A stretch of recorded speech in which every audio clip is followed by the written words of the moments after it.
多谢明兰来看苗栗县的消息。苗栗县的警方发现一台查拉车呢，要去问的是赛车查甫人呢，赶紧油门站咧往山区道走。警方一日呢，这个单经理约超了15公里，伫一个转弯的所在，将这台小货车前后包抄甲掠落来。啊，这个警员呢，佫举请救护车，另外一个远警呢，用警棍弄破玻璃，才将伊强甲扭落车。原来这查甫人是窃盗的通缉犯，这个才因为心虚遭警察约。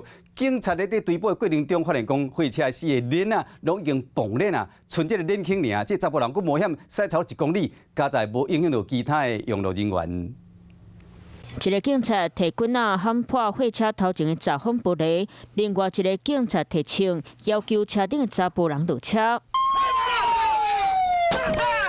警察拍开车门，把查甫人拖出来压伫咧涂骹，因为这个查甫人偷看蓝色的世代货车，伫咧苗栗头恶脚青大桥脚卡，叫警察注意。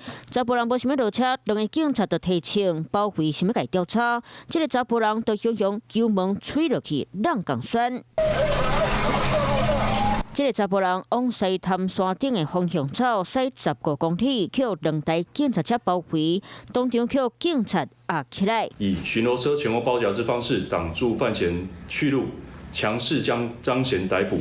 因为叫警察车前后包围，四台货车的车牌叫两个歪去，车顶离开，涂骹拢是碎片，头前闸风玻璃嘛立甲变作是地图盲盒。警察沿路阁发现，路有真侪链仔配落去，原来是四台货车的车链仔已经绑链，外加纯轻阁驶1公里。